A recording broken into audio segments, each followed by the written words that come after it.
Good day, nerds, and welcome to episode 63 of the Nerd Cantina Show. I'm your host, Ken, joined by my co-host, Steve, and we're going to recap this week's news. In entertainment talk, really, we've just got the Oscars as that wrapped up, and there were some surprises, and many which were predicted by Steve and our guest, Sean Mullen, on the Oscars preview show. So we're going to recap that whole show there. Then we're going to move into mostly tech news surrounding Elon Musk and his many arms of SpaceX, Starlink, and Tesla. Then we've got some news around the Clearview AI face recognition company, and then some space talk around a super galaxy that recently went dark, and the Voyager has come back online. A lot of news to get through. Let's get started. Calling back all nerds. Nerds!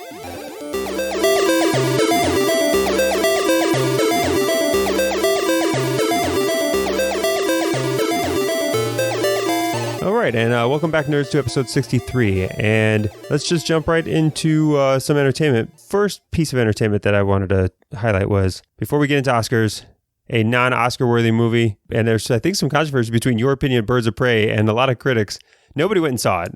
It tanked in the box office, but a lot of people were saying it was fairly entertaining. You, not so much. Yeah, no, I don't know what the hell they were watching. It was, like I've said in the review, it was like Deadpool's bastard child. Like, it was not good. Like, honest to God, it's not that I don't like Margot Robbie or don't like the character, but I just don't think that a Harley Quinn can support an entire movie like that. It didn't play well. Some of the fight scenes were good. Majority of them were just like overly done. Like, I'm sorry, man. 60 dudes roll up with guns. 4 chicks with baseball bats ain't gonna fight. I'm sorry. I don't give a fuck. Like, I know it's a comic book movie. I get that we're supposed to have an imagination, but 50 dudes roll up with guns, 4 chicks with bats. Like, fuck your face, bro. I'm not falling for that shit. I'm like, homie, don't play that. I'm sorry. Yeah.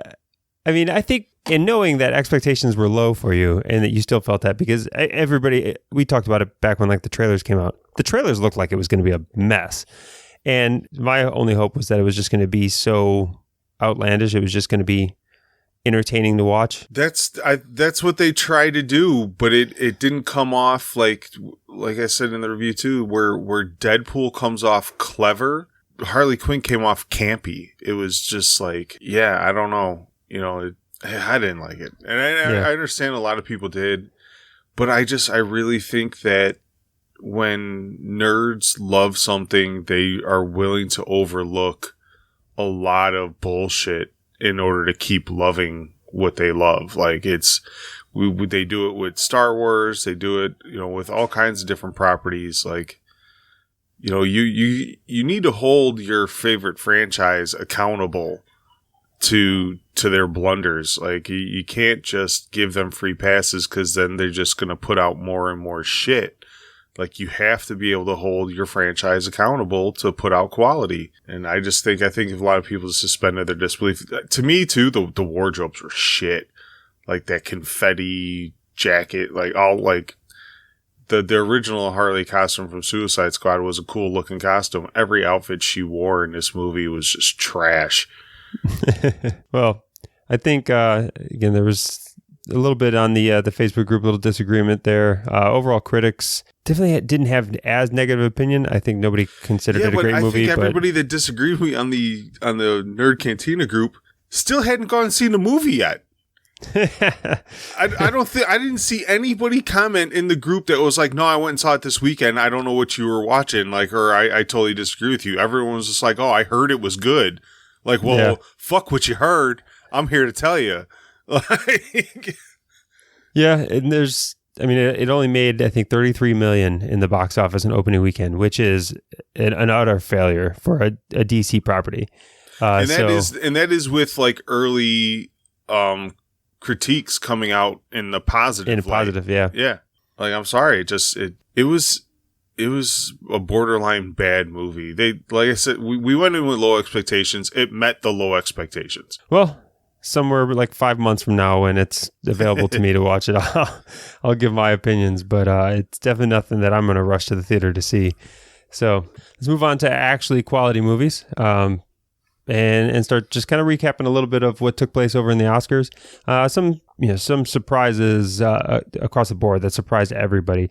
But for the most part, you and Sean, and first, for those of you who didn't get a chance to listen to it, so last week Sean joined us for the news show, as well as for our Oscars preview. So thanks again to Sean Mullen for jumping on. And if you haven't had a chance to become acquainted with Sean, you can listen to those episodes or go to don'tfeedthewolf.com and take a look at a lot of what the works he's doing, the webtoons that he is writing and creating, and support Sean, as he's a great guy, great Cantina member, and great artist. Yeah, and I think he did a Oscars wrap up with our predictions in it too on a written blog post, which we'll share in the Cantina group also. So moving forward, then from that, let's start taking a look. So you and Sean both did pretty well in your overall predictions. Sean took a couple extras. Yeah, I want to say Sean went 17 for 20. I went 14 for 20. I'm calling it 14 for 19 because I had no horse in the animated film race. I didn't see any of them, so I just kind of deferred to Sean's pick as the Cantina pick. So you want to give me that L, I'll take it. If not, I'm not taking it.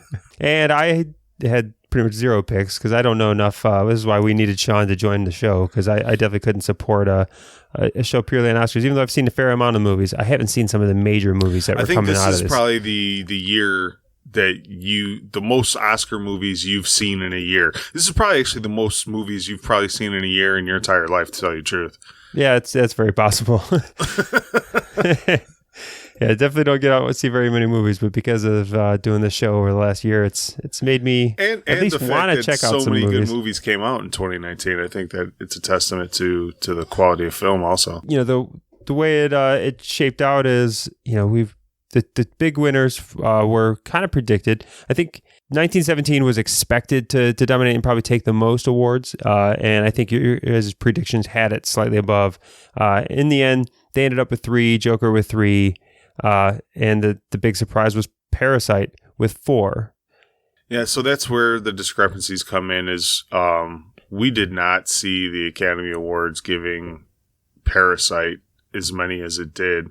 Sean was very hopeful. That was Sean's favorite movie. So he was very hopeful that Parasite would win. But realistically, we had both thought that 1917 would take them. You know, the best picture, the best director, a lot of the major awards. We thought for sure 1917 was going to take those. And the Oscars, they said, no, man, they gave it to Bong. Like they gave Parasite a bunch of love yesterday, which, depending on who you ask, a lot of people think it's well-deserved. Me, personally, I enjoyed Parasite. I thought it was a great film, but in no way did I think it was better than Joker or 1917 at all. Yeah, and this is where I feel that I've missed out, because definitely missed out on 1917. That's something I will still go see in the theater. I'm going to find some way to go do that. But Parasite, definitely, it wasn't even on my radar until Oscar talk, and then I never got a chance to see it. I like to think, personally, Parasite, 1917, and Joker, they all tied with 3 Oscars. Because Parasite, you can't win Best Picture and International Film. That's like that. That's like the heavyweight win the title and then going and fighting featherweight on the same day and winning that title. You can't do it. Yeah, but if they don't win that award. You can't. I get it. Like they had to get the award, but it makes that award of their 4 pretty meaningless. Yeah, I mean, you're right. Like I'm not gonna disagree with that whatsoever. It's like having a subcategory for anything in Hollywood or whatever else, and then it wins Best Picture. Well, of course they're going to win the subcategory. Like that's stupid. Yeah, but the way the order they give out the films and like if they wouldn't have won international for the next hour of the award show, Twitter would have been on fire. Oh yeah, it would have been on fire. Sean would have been blowing up my goddamn feed. Like it would have been insane. And then at the end, everyone would have been like, "Oh, right. Okay." Yeah, it would have been good. I mean, I'm happy for everybody that's involved with Parasite. I had asked Sean last night. I said, I wonder how many films have won Best Picture without one actor nominated for supporting actor, supporting actress, none of the actors were nominated for this film. The only people that were nominated were the cinematographer and the director. So but I mean, your number one pick. Yeah, we said was that 1917, too. which would have been the exact same character. So the two favorites that we both had were more rested on the actual film rather than the acting. Whereas, a major part of what made Joker so great was Joaquin, and he obviously won for Best Actor, which I think everybody's seen coming. So you don't know how much they rest that movie on his shoulders, how much they look at it as an overall movie. But yeah, it's interesting, to see a movie win, and basically, especially with Parasite, nobody knows these actors. You know what I mean? Like I would love to see somebody on the street name anybody who starred in that movie. But and I hate to be too harsh on the awards, because like I said, it was a good movie. I enjoyed myself when I went to that theater. I just the artistry of Joker in 1917 was easily digestible to every audience, to whereas Parasite, I had told Sean yesterday, I said Parasite was an artistic movie to film students. Like, you needed a little bit of film background to pick up on some of the tones and some of the subtleness of the artistry of Parasite. The story was great, but the way it was shot, some of the scenes and everything like that, if you weren't really paying attention, it kind of went over your head. To whereas 1917 and Joker, it was just smacking you in the face with great visuals and all kinds of great things. Yeah, I think, I don't know, my favorite part of Parasite winning was just getting Bong up on stage to get in his acceptance speech, and that dude wanted to get fucked up, man. And the only thing he knew in English, he had a translator for everything, and the only thing he knew in English was, "I'm now going to drink until tomorrow morning." It wasn't even until next morning. It was I'm going to drink till next morning. Till next day. It's like, yeah, that dude. And like, you can only imagine as he got more and more Oscars, the level of rage he was going to hit those parties, those after parties with. like I'm waiting for Twitter to post some video of Bong Joon with a bow tie on his head, dancing on some bar, grabbing, fucking Laura Dern and dipping her and kissing her or something. Like, he's just gonna get so fucked up, man. Like, he was ready to party after winning international and director. Yeah. It's insane. Good for him, though. Like, that's what I'm saying. I can't be mad. I'm not really upset that, I'm not going to say anybody got robbed. But I made my choices, and I'll still stick by them. I still think 1917 should have won. The one that did surprise me was Laura Dern winning for Best Supporting Actress. I don't know how that surprised. I mean, I don't think it was a phenomenal performance. I thought there were a lot of really good performances, and hers was, I don't know, I guess strong, but nothing that really carried the story forward, or really was kind of that scaffolding. I was more moved. I was more moved by Scarlett Johansson's performance. I didn't see Little Women, so I can't really say anything to that. But I'm sure their performances were a little more moving. Like, I don't know. I so much of this to me falls into politics. The fact that Laura Dern's character was all, feminist divorce lawyer in today's climate. Same thing with like Parasite. The Oscars took a lot of shit for not having inclusion, and that was all during the nomination process. So I always wonder, like, how much time between the nominations and the actual voting are these people able to be influenced? And Twitter has this huge influence over our movies now. If, we got Sonic coming out this week that I'm going to go see, and that movie was handcrafted by fucking Twitter. So I wonder nowadays, like, how much woke Twitter made the Oscars votes sway into foreign film like Parasite, because they got to be loving all the articles hitting the news last night and today, applauding their how they made history and everything like that. It's free. Yeah. It's free media, for the Academy. I just tend to believe that the woke circles actually don't care about like international wokeness. Like they could care less about Koreans. Well, that was the thing. That's not the part of wokeness. Even when the nominations were put up, it was all about, we need more women, we need more African Americans, and like all these South Koreans were just like, Bong Hao, like we're right here. Yeah, did we not make a good movie, dickheads? I mean, and that's always, that's the funny thing. Everybody want to complain that the best director didn't have enough diversity and didn't have any women. It had a Korean. It had there is diversity in it. There's only 5 people that could get nominated. Like every nomination can't hit a different demographic. They just have to earn it.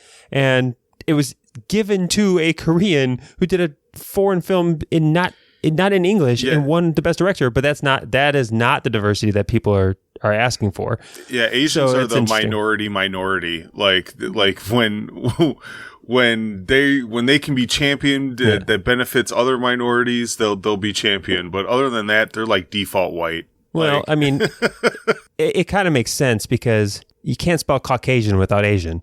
So this is true. Fuck them. This is very true. So. It's so bogus. It's so bogus. But as far as other Oscar wrap up, Eminem shocked the hell out of everybody by coming out, and a lot of people were wondering like what the hell he was even doing out there. They did a tribute to music in film. And I don't think a lot of people realize is that Eminem was nominated for an Oscar for Lose Yourself. I don't know if they won that year. But every best song performer performs their song at the Oscars leading up to the award. And at that time, it was 17 years ago, Eminem was Eminem. And he was like, yeah, fuck that. I'm not going to the Oscars. And he didn't go.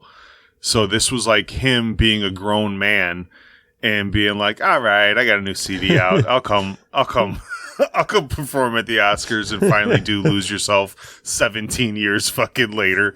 I mean, I didn't connect that in the moment or whatever else. I just thought it was a performance, and laughed at a lot of people were really, really getting into it. And then some people not so much. Really not. Yeah. And I love the fact that the producers don't just stick to the people who are singing along. No, they definitely sought out the people with the complete what the fuck faces. Yeah. Yeah. So. I did love the front row though of like Tom Hanks and Charlize Theron and Margot Robbie just getting lit to some Eminem at the Oscars. And then Scorsese the whole time. I did have to because I was live tweeting our results as I was going last night. So I was on Twitter the whole time, and I just. Man, woke Twitter it's laughable at times, and a lot of people were tweeting and retweeting like, we complain about not enough black people at the Oscars and you bring out the white rapper. Like you fucking motherfuckers. Like, we ask for more black people and you throw out the white rapper in our face like, fuck you.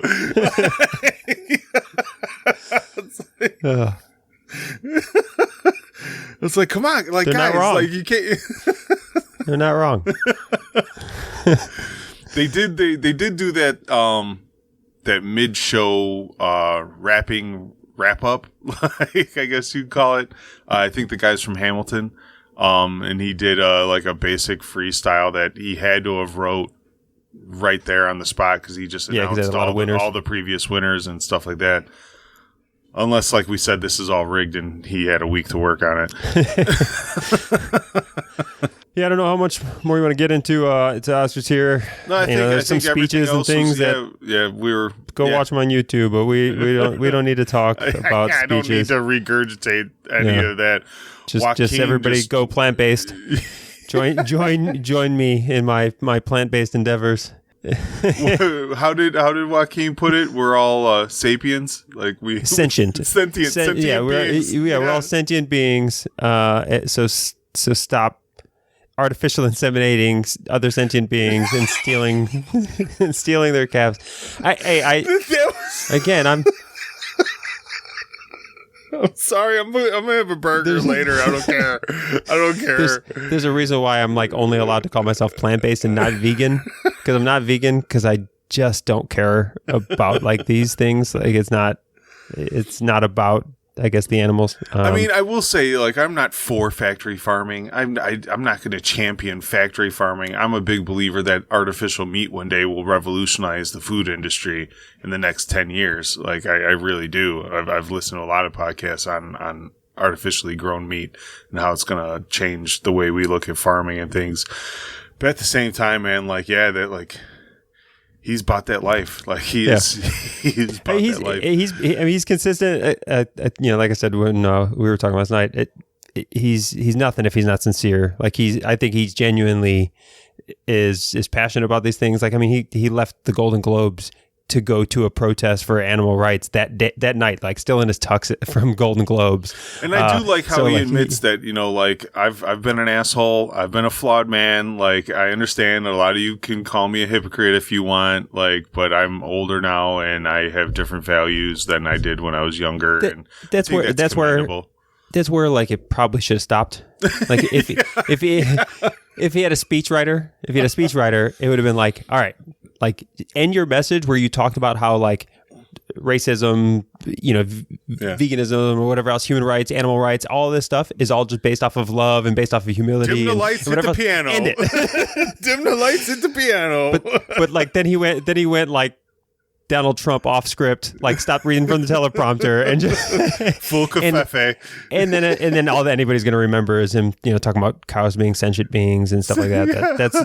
That's going to distract from it because that's what we talk about. But I mean, a part of what he said was good, but it definitely wasn't his best speech. He's gotten a lot of awards this year, and he's had better ones than that. Yeah, I mean, it's hard to be anti-milk. I'm anti-milk. Yeah. Well, fuck all your milk. We all just had cereal. Fuck your face. All right. Let's move on. Let's get on to tech stuff. Yeah, because there's a few things that took place. A lot of it we'll center here. We can begin all of our topics of Elon. And first we get Elon talking about how for Tesla, they're recruiting essentially college dropouts, high school dropouts. They don't care what your education level is. And Elon's been pretty consistent about this over the years. He's got interviews back in like 2014, just advising college students, whatever else, to finish college if it makes sense. Don't. It really doesn't matter. In the end, you need to have skills, but a college degree is largely worthless in his opinion. Yeah, actually, I love this. As a college dropout myself, I really don't believe that the level of education I technically finished represents my actual intelligence. And I think that goes for a lot of people, especially in this day and age of the internet. You have the world's information at your fingertips. I listen to sometimes 2-3 podcasts a day, mostly all revolving around science or philosophy or something like that. So, I just don't think that a college degree, a high school diploma, an equivalent, like whatever it may be, I don't think that is an honest representation to someone's skills or intelligence level. So for him to make this kind of statement, I think it's kind of a big deal. Yeah, and I think it's in recognition of, especially in the computer science world. So specifically, he was talking about working for Tesla, but he wasn't talking about working for Tesla in the accounting division or whatever else. You know what I mean? Like there's certain areas that I'm sure they still want it. He was talking about specifically within their AI field. And this is just him recognizing Bill Gates didn't get a college degree. I don't know how many honorary degrees he has now, but he was a college dropout when he started business. Steve Jobs, college dropout. Like when it comes down to the previous generation, most of the world's millionaires and billionaires fucking didn't graduate high school. Like it was very common for the world's richest and most powerful people to not have graduated high school. And most tech entrepreneurs, what they end up doing is they end up becoming laser focused on a specific aspect of coding or a specific aspect of something early And then they build that out. And they don't need a college degree because you don't need one to learn how to code and then tenaciously attack a specific program or business. And that's what I think he's trying to target is those guys who know they still have to pass like a very rigorous coding I was going to say the exam. vetting process is going to be a little rough though. Yeah, so he said that they have to pass a very, very difficult coding kind of test. But if they can pass the coding test, he doesn't care what your education is. In the end, he just wants people who have capabilities. No, so it's cool. I was listening to Lex Friedman on the Rogan podcast the other day, and he was saying the same thing. Is like, what does it take to be considered an expert nowadays? Do you have to have a degree? He's like, I know people that have degrees that are considered experts that don't know half of what some dude just sitting at his house coding his ass off or reading his ass off or whatever it may be. Doesn't know half of what that dude knows, and that dude will never be considered an expert just because he doesn't have the sheet of paper to go along with it. Yeah. We need to redefine what we consider, I guess, experts or how we measure intelligence. It shouldn't be pieces of paper handed out from buildings that cost $100,000 to get that piece of paper from, because it's not like people can't just sit at home, save themselves six figures, and get the same quality education. A lot of it was to them talking about MIT posting their courses on YouTube and shit. Yeah, like you could take MIT courses right now for free, and try to educate yourself. And if you're able to comprehend and stay focused without tutelage, you could be genius level on your own. You just won't ever have the sheet of paper that'll help you get a job for it. Yeah, I like Lex Friedman. He's his artificial intelligence podcast is in my regular rotation as far as what I like to listen to. He's probably my favorite robot. He's barely a human being. If you like ever watch him and listen to him talk, you listen on double speed. You gotta be listening to him on triple speed too. He's a very slow talker. Yeah, the problem is his guests aren't always. So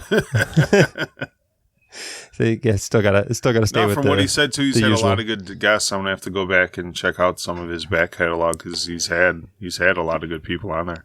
Yeah, and a lot of what I've talked about when it comes to AI and stuff here, I get from interviews that he's done with the head of Amazon's Alexa division, the heads of different arms of Tesla and automotive vehicle,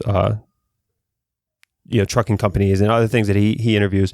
So they have pretty good conversations, and his conversations crack me up too, because they're sometimes about the nuts and bolts of actual coding and artificial intelligence.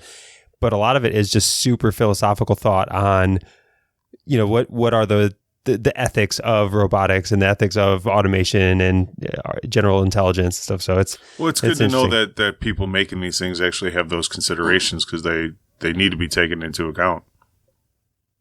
So yeah, it's definitely a podcast to check out. I don't know what we're talking about. So Elon Musk. Let's go circle back to Elon Musk. So yeah, recruiting dropouts, and then a part of another Elon Musk arm is, we've talked about SpaceX. SpaceX being his private company that he essentially just sells shares of Tesla in order to continue to fund SpaceX as well as some other funding mechanisms, but is not a publicly traded company. And SpaceX now has, I think, 240 Starlink satellites up in the sky. They're looking to start internet service this year. And he has stated, Elon stated that Starlink, that specific part of SpaceX, he can see becoming an IPO and going public here in the near future.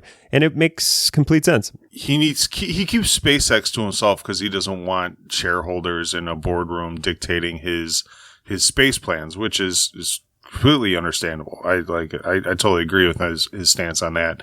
But if he gets Starlink up and running, that's kind of a separate business that needs to maybe have some corporate oversight. And, as far as the implementation, he was able to use SpaceX for it. But once it's up and running, you want it to be kind of like his Tesla division. It's a viable business, provides a service. It's going to need, some oversight that if he's still got his fingers in all these other companies, he might not be able to run as well. So, make it a public company, give it a new CEO, and let it run. I'm going to look into what stock costs are. I think I might try to buy a couple shares of that S-Link. Yeah, it would be interesting if when it comes out. I'm sure they're going to wait until right at the point that they're providing internet, so that way they actually have income to show that they can demonstrate that it is a profitable business, and then it becomes an IPO. And then again, he'll probably remain on as the CEO of that. Maybe he doesn't, but either way, he's going to have a significant amount of the stock. Yeah, I have no clue how you release IPOs. I just know that I got faith in this dude. We talk about it enough. I might as well put my money where my mouth is.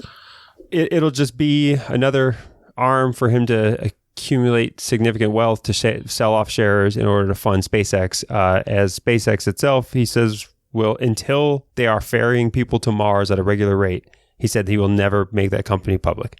Yeah, he wants control. That's his baby. Yep. Like, SpaceX is his baby. So like, do your thing. Do your thing, Musk. Yeah, when you're worth that much money, it's fine. You can have that as a baby. And then on the negative side, of Tesla's arms is you get Tesla is remotely uninstalling autopilot features and other downloadable features after cars are being sold. And essentially, the whole argument is, all right, you bought a used Tesla on the used market. Okay, well, you bought the car.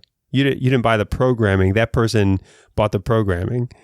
So they're taking all that stuff. It's like the EA microtransactions of the automakers. To me, this is really messed up. So if I sell you my desktop computer, with all of it in, I don't sell it to you with like, it's got Windows 10 and it's got this program, it's got Office, it's got this, it's got that, and then take your money and then wipe the whole fucking hard drive and be like, you just bought the hardware. Like, here you go. Yeah, but it is in the sense of, like, the software exists on there, but like if you've got, using your analogy, Windows or Microsoft 365 for the Office suite, well, that's subscription based.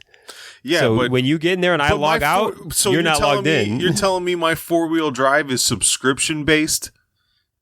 So this is the weird thing about the whole Tesla model with the vehicles. And we've talked about it in the past of, how the upgrades will come out. Like, they'll send you the base model. It's like, okay, you spent $40,000 on this model. Oh, like, it has the full capability to do more. You just got to pay more programming I for always us to thought do that. That was cool because, like I said, I install Tesla chargers. I have a friend that owns one, and that's kind of like one of the cool things he was explaining to me. He was like, I bought a pretty high package Tesla. He's like, but if I ever want to upgrade my Tesla, I don't have to buy a new Tesla. I just have to pay the money. So it's like, if you're just like, I want an electric car, I want to save the planet, you can buy the base model of Tesla. And then 2 years later, if you come into some money or you get a raise at work and you want to upgrade your car, you don't have to buy a new car. You could just, pay for that. So I thought that was really cool. I had never once thought of them rolling back. Yeah, me neither. Anything. But I personally don't like that model of kind of these add-on features that you have just software patch. It's like when you buy the Tesla and it has whatever capabilities that Tesla has, you should have access to that. That should be yours. I don't like just because we're 100 years into that kind of model, because the only way to do that was hardware before. It was never a software issue. So if you wanted power windows, they had to give you power windows back in the day. You know what I mean? But this is different. This is like putting the power windows in the car and the crank and saying like, oh, well, all the mechanisms are here for you to use power windows. You just got to pay us an extra $2,000 for us to activate them. Otherwise, you could just crank these fucking windows. But how much of that is actually new? Like I wonder how many features in current like Fords and Chevys are built into every car. They just need to unlock them, because a lot of that shit is still software in the new models. Like I don't know like enough about cars to really say that. I just think it's fucked up that, so I don't know if this has to do with like the guy who won the car, right? It was like a car he won in a contest that came with these packages. And then he sold the car. So I don't know if this is necessarily them going to do this to every used Tesla owner, or if it's just because like they're like, this dude won the car and then he's going to sell it and make all this profit and he really didn't buy any of this shit.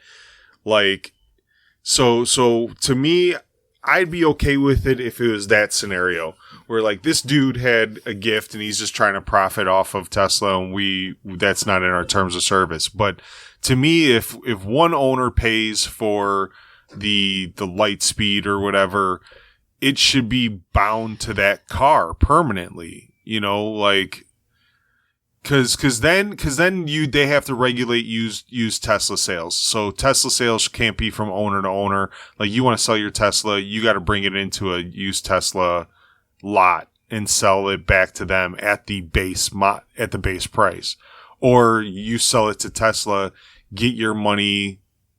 Like, cause how do you ever recoup that money you've invested into your car? You wouldn't. It would make the resale market of Teslas fall apart. Exactly. Tesla hasn't. I haven't seen, at least as of this morning when I was looking, I haven't seen Tesla come out and specifically address it or like an official policy that comes out as far as like the resale market. It does. There was a lot of skepticism around Tesla and these aftermarket software patches. This, like, you know, the software add-ons that you can put on. There was a lot of skepticism when they came out with it. And if this is true and this is like a policy and not just an anomaly, the skepticism was completely warranted. Yeah, they're gonna take a hit. But I can't say that this is a net negative, because, you know, I like the fact that Tesla's constantly updating your car. You know, like, instead of doing mass recalls and like, oh, we found this problem in the braking system, we need to do this mass recall. They just send you a download that you don't even know. It's built into your price. Like, you're not paying for these software patches every time they fix your car. They're just randomly fixing your car in the middle of the night. You don't even fucking know. You know, like, I always thought that was kind of cool. That it is cool. You know, as they have more cars on the road, they're learning more things about their system, and as they get this aggregated data, they're patching, you know, bugs in the system, holes in the system. Like, I thought that was great, but this is a big red flag. We'll see how this goes. They're getting pushback from it, so that's the best way to kind of rectify this as of right now. But yeah, it's fucked up, man. If I bought that car, I'm pissed. Like, because now you got to go fight the other owner. Now I got to go knock on your door, mad than a motherfucker, cancel a check, like, whatever, however it went down, like, because, yeah, no. Homie, yeah, like I said, I'm curious to see. We'll give an update if Tesla comes out and clearly defines their policy in response to kind of the bad publicity here. But let's move forward with Elon. Elon tweets out this week in support of, somebody was trash talking Facebook and talking about how, you know, creepy and weird Facebook can be and everything else. And Elon just stated that Facebook is lame, #delete Facebook, which is funny. His relationship, you know, Jack Dorsey of Twitter gets advice from Elon or whatever else. And he lives on Twitter, and then I don't know what his beef is necessarily with Zuckerberg. Well, I think it's because Zuckerberg is more of the corporate shill, and from the interviews I've heard of Jack Dorsey and things like that, he does kind of care as to where Twitter is heading. They've banned political ads. Facebook is doubling down. You know, you didn't have any Cambridge Analytica scandals with a Twitter. You know, like, I think he sees a greater danger to society in Facebook than Twitter. Yeah, I mean, he hasn't come out and talked specifically about like privacy concerns and stuff. I think he has not, at least I've seen, get in the realm of these things, but he just doesn't like the way Facebook is designed. He talks about it being creepy. He deleted So Tesla, SpaceX, all of like the company pages and company representation, he deleted all of it off of Facebook about 12 months ago. So around this time last year, he just said, yeah, anything I own is no longer going to exist on Facebook. So he deleted all that. And then he still makes the headlines this week just because he started a hashtag or just joined in on the hashtag of delete Facebook, which we'd love to know your thoughts on that. Join us over at thenerdcantina.com/community which will send you to our Facebook group. Which will route you to our Facebook group, because I'd love to hear about how lame Facebook is through our Facebook group. Facebook is lame though. I don't exist. Honestly, if it wasn't for my businesses and my family, with you being in another state, that's mostly how I see your kids and you see my kids. Yeah. And that is, I still get probably at least half of my referrals for my day job through Facebook. Like all these local town groups, when someone's looking for an electrician, my company gets tagged like crazy, and that's how I get a lot of these jobs. So as much as I would love to just pack it up and stop arguing about politics and all kinds of... Yeah, but see, that's your fault. So I exist in Facebook, but I don't exist in normal Facebook. I exist on I'm a weak-willed man. So what? You are. So what? Like I got to be a perfect fucking human in order to use Facebook? Fuck you. No, I'm a flawed human being. This is what I know. So I have to adjust my life accordingly. Yeah, my favorite place in the internet is still our Facebook. I spend probably too much time in our Facebook group for this, as well as we've got our own private Facebook group. But those two private Facebook groups is 99% of all time I spend on Facebook. I cannot engage in just my old high school friends and stuff anymore that aren't a part of the specific groups that we share interests with. If you're just somebody I knew at some point in time, man, I'm not chiming in. I'm not taking your bait. See, I'm not getting into your conversations. I fear that if all the smart and rational people leave a Facebook, it is just going to be the cesspool of society, and they're just going to all, the anti-vaxxers are going to merge with the flat earthers, and next thing you know, it's going to be this huge fucking group of dummies, and they're just going to mobilize on the Capitol Hill, and man, look what happened with the Tea Party. You don't want those people mobilizing and creating their own faction of some government party and taking actual power from people. And I think if all the smart people left Facebook and quit arguing with these troglodytes, then we're just doomed. They're just gonna, All right, well, you keep fighting that good fight, and I'm going to stay away. I don't know how many times I have started typing out a comment to somebody in just regular open Facebook, and I just started typing out, and before hitting send, just delete it all, because I know once I hit it, people's replies are going to get me going. I throw my phone on the couch. I go, nope, not touching it. I can't do it. I can't even jump into that discussion. I'm not even gonna. I don't have time, and it's not worth my stress. The reason why I wanted to talk about the Elon Musk delete Facebook thing is, going into creepiness of the internet and these social media platforms.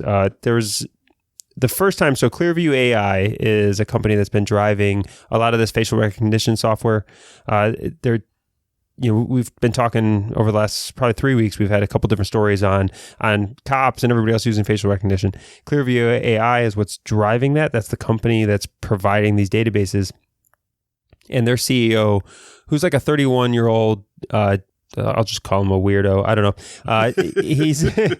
He went on, I think, CBS. Term. Yeah. Did his first public interviews and is trying to defend Clearview AI as it's getting hit by a lot of the privacy companies.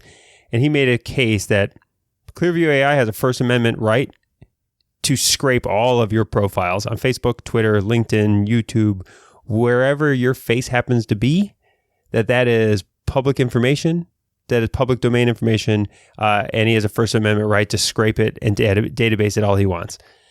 I mean, I guess he has a point. you put it out there. You know, like this is why I don't post pictures of my kids online. Like this is a major reason why. Like I don't post pictures of my kids online. I have a private group that only my family members are in. So I would hope that he doesn't have access to that. So natural privacy settings and group settings and stuff don't necessarily restrict from indexing to those things. It might, but it doesn't necessarily. I have like the strictest privacy policies on those groups, you know. But like, yeah, that's my fear. So I've always said with deepfakes and Photoshop, you know, I have 2 beautiful daughters. If I ever caught my daughter's face on some random Japanese ad or, you know, pedophiles Photoshop different kids onto different kids' bodies just to generate new pictures. If I ever found my daughter's picture on there, I'd lose my shit. I would lose my shit, man. And I don't post pictures of my kids online. I don't, you know, I wish we lived back in the day where you had to have that photo in your wallet and the only people that got to see your kids were the ones that you came in contact with or physically sent a picture to. It scares me a lot how much we put out, how information we put out there. You could live that life. You can go back to the wallet sleeves that you rip out of your pocket all the time. Well, you want to send me $5 a month for the pictures I'm going to have to send you? That's fine. But as of right now, you can get the digital copies in a private Facebook group because I think that's decently secure. The minute I find out it's not, I'm going to get upset and probably shut the whole thing down. And this is where their argument is, though, is that even where people have privacy settings or you know, they feel that it shouldn't get indexed is, you know, they're making the case of it's kind of like how Google indexes websites. They don't own the websites, but it's all public domain websites that they can go ahead and index back to for search results or whatever else. And that's essentially what they're doing, is creating a searching database of face images linked to profiles. And the CBS, I think it was CBS interviewer or whatever else, like they were testing the software and like he put his hand over half of his face and then the app took a picture of his face and like with half his face completely like linked him to hundreds of images of him on the internet, like right away within seconds. Like that, the thing is very accurate and very quick. I have a weird stance on this. If you're the type of person that doesn't care about anything and you just have public accounts, then yeah, he's right. If you're going to post it to Instagram and you don't have a private Instagram, then it's public knowledge. If you post it to Facebook and you don't have any privacy settings on your Facebook, it's public. You are basically putting up a digital billboard of your life. But if I do have privacy settings and my Instagram is set to private and my Facebook is set to friends only or as private as you can make it, the digital wall around my life should be respected. Yeah, I mean, I think right now the uses of it are, it's almost like theoretical on what the arguments that we want to have with it, because currently it's claimed as being used, you know, retroactively, that okay, we've got a picture of a criminal, we try to match this criminal with the database, right? But there's no live real-time scanning of people or tracking of people or anything that's taking place like that currently. The question is just when, you know, the privacy concerns and stuff like that is when inevitably, you know, this does get used for real-time tracking, real-time, you know, face recognition of people across groups and throughout areas. That's when it becomes... Pedophiles are really good at the internet. And if they get a hold of these tools, you know, and they see some pretty kid online, and they can utilize these AI tools, I don't want these motherfuckers being able to track where my kid goes to school, when they go to school. Like, I see horrible things being able to be misused of this. Yeah. So that's the thing is everyone always jumps to the let's catch a criminal thing when it comes to this tech. Like, how about we reverse it and look at how drug cartels, human traffickers, pedophiles. Let's maybe look at how these people may use these tools and base some logical laws and ethics around it that way. You got to remember, our Bill of Rights is not based off of pedophiles and stuff like that either. It was based off of a tyrannical government and the potential of a future tyrannical government. Like, and so it also the right wasn't to privacy, based off the internet either. That's what I'm saying. So the right to privacy, our Fourth Amendment rights are of privacy, search and seizure, and all that stuff. That is, it's basically limited to your home. Because that's all that fucking mattered back then. Yeah. And it takes Supreme Court and it takes other people to interpret to what level of privacy should we still be protected against the potential of a tyrannical government in the future or any arm misusing this. So right now, this is why I have a a really hard time electing someone in their 70s to run our government, whether despite party, whatever party you're in, I don't care.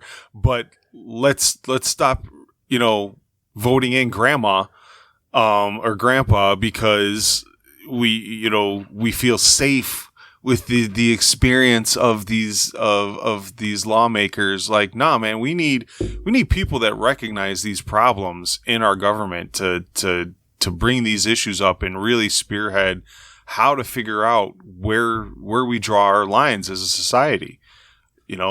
Fucking Joe Biden's still talking about records.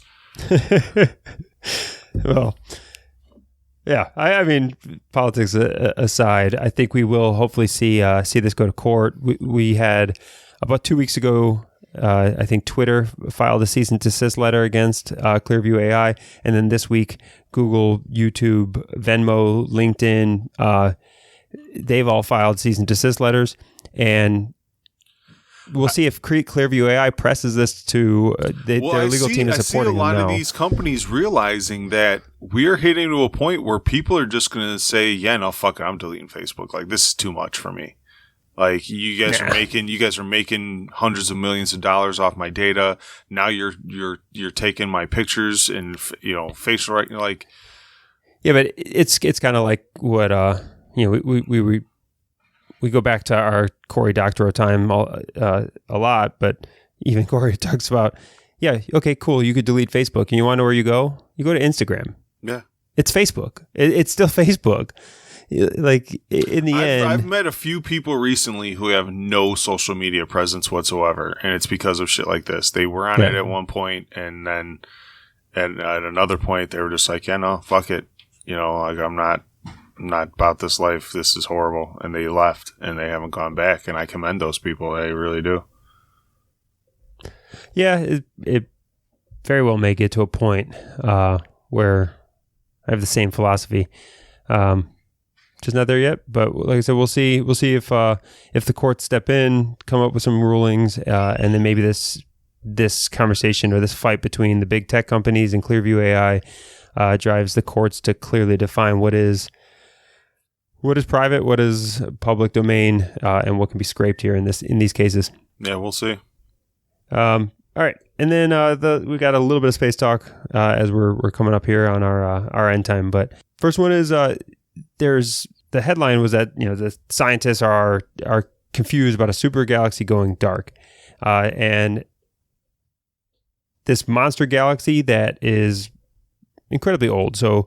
I'm trying to find the exact age. 12. Yeah, so it's 12 billion years old, this galaxy, which means that the galaxy is only estimated to be 1.8 billion years old at that time. So it's one of the oldest formed galaxies. It was absolutely huge. I can't remember how many suns they said it had. It was some crazy fucking number. Yeah, and the galaxy in itself, it recently just went dark and just disappeared. And this galaxy has been inactive for a long time. And the reason why it's important is just because there's all kinds of models on how galaxies are formed, how the universe is expanding or whatever else. And this is a galaxy that is completely blowing up the models. And then once you find an anomaly in the model, it makes the entire model largely worthless, or at least suspect. And this is this galaxy going dark is a part of that. So it's already been a dead galaxy for a long time. But now this unexplained kind of complete death of this galaxy. Yeah, we're not talking about one star.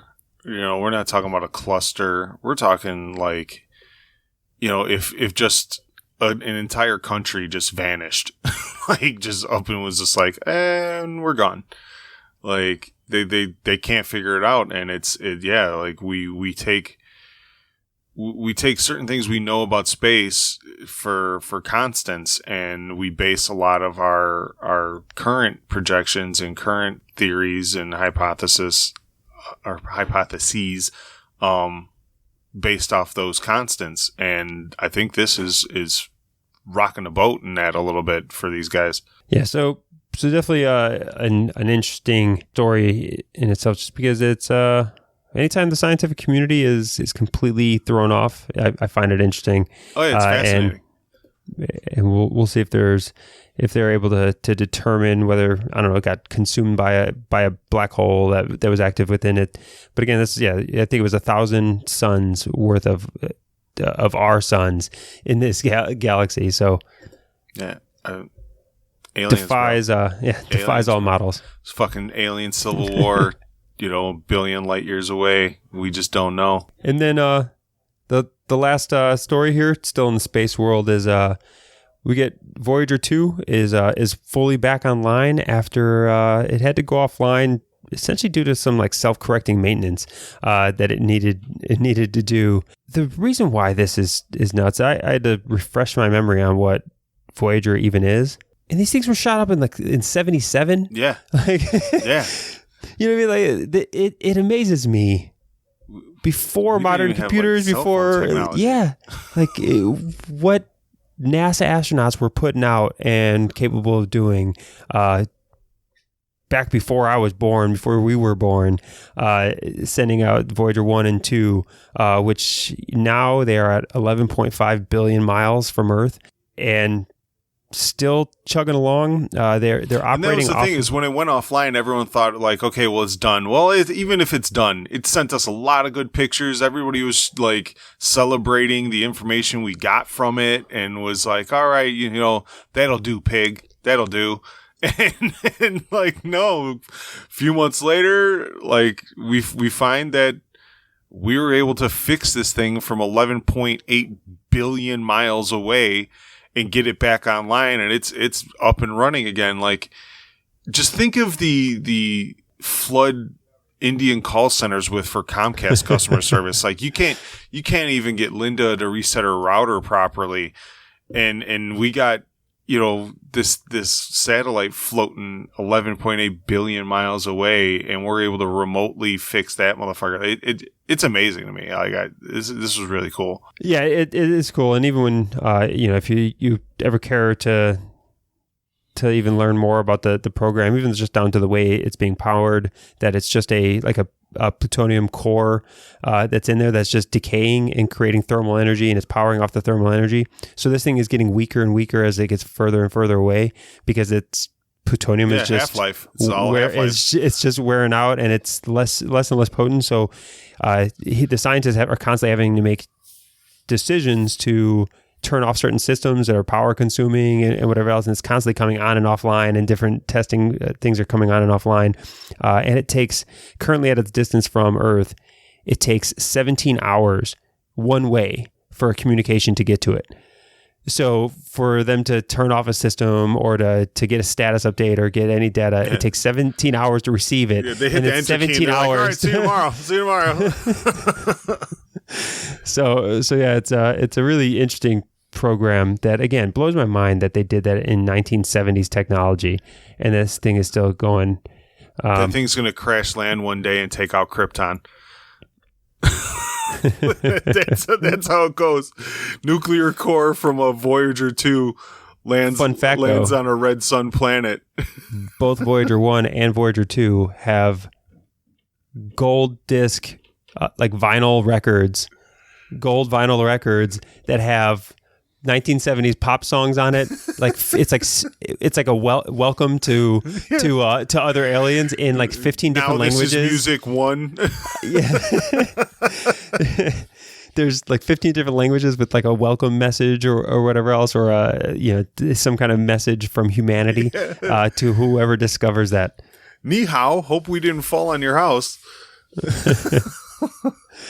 So it's I don't know, awesome program. I'm just now I want to look into, are we doing anything like that with current technology? Are we launching things out like Voyager type Voyager programs? 3? Where's Voyager 3? Yeah, I got to look into this now. With some mumble rap on it and a way better core. Are we sending some Montel Jordan across the galaxy right now or what? Oh, no, it's all R. Kelly. I don't even want to make R. Kelly jokes. We've talked about pedophilia enough today. All right.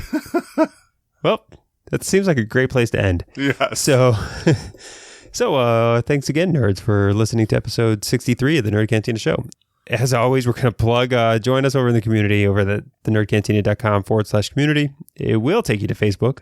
So don't delete it yet unless, hey, if you got concerns over it, rightfully so, go ahead and delete. But if you still exist in those realms, join us over there and have some good conversations and participate in what we've got going on. And as always, we're going to be hitting up C2E2 this year with some press passes. We're going to post some things on the show. We might have some good tidbits that we release only as Patreon exclusives. So if you want, go over to the Nerd Cantina's Patreon page. You'll be able to get all that for content for as little as $1. Get yourself a free Nerd Cantina sticker. And if you're in the Chicagoland area and headed to C2, be on the lookout for my tall tattooed ass with a Nerd Cantina shirt on. All right. So that said, thanks again, nerds. Talk to you next week. See ya.